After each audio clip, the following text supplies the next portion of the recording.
Original plan was to do the 2 center cylinders. So on a Continental engine, you actually count these from the back to the front. A Lycoming goes from the front to the back. So this is the number 1 cylinder.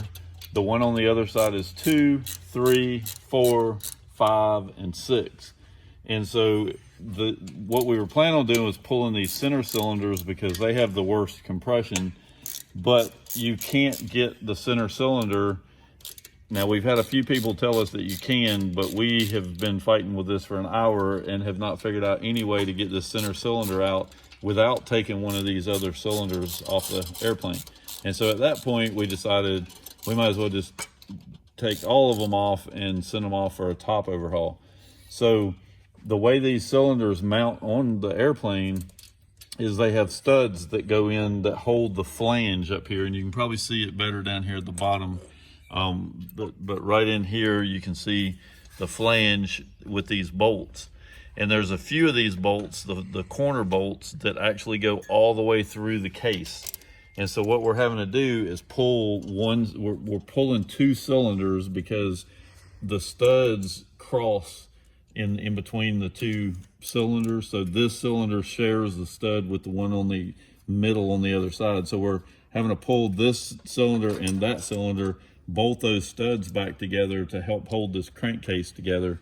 And then, so we'll kind of do this methodically so that we keep the crankcase pulled together until we get the cylinder. We were doing a compression test on this airplane, and we had some engine troubles yesterday, which prompted us to do that.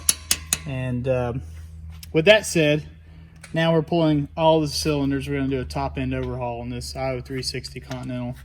And so right now we're pulling the rocker arms off, and then we'll pull the push rod tubes out. And then once we do that, we can take the so we're pulling the push rods out, and then we can take the push rod tubes out. They're just spring loaded in.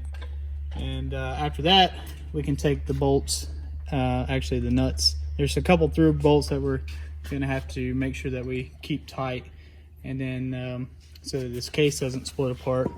But sending these cylinders off to the engine shop.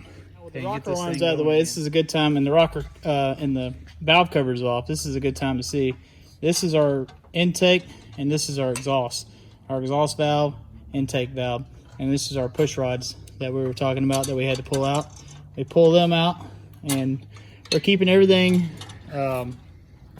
together. The push rods and the valve covers and everything together, so that when we go back together with these, we take it to the engine shop. When they start putting things back together, they can find the next thing that we do is after we remove the push rods, or remove the push rod tubes. Now these are spring loaded on. Now what the directions say, so put a big flathead screwdriver on here, and it's spring loaded, so we just push, and at the same time slide the push rod down and back. Now while doing that, we want to keep our metal washer, our spring, we put those in the box. So sometimes when you take all of this stuff off, these are the rocker arms, and then you got the push rods and the push rod tubes. And you have to take the rocker arms off before you can get to the push rods, and you got to take the push rods out before you can get to the push rod tubes.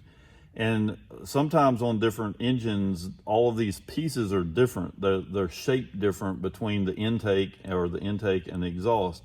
So you have to pay attention to where all these parts are going.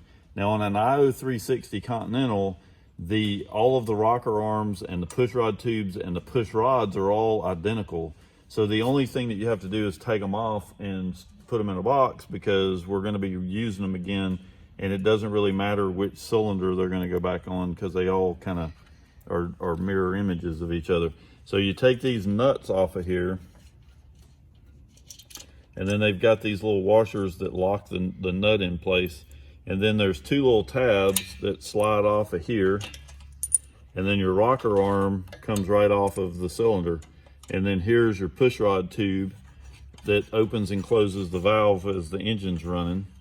So we take the push rod tube out, and then Brad showed you how to take the tube off. So what we're gonna do now, we got all of the nuts loose on the cylinder, so we gotta pull this cylinder off, put nuts on the through studs, and then we can pull off this other cylinder.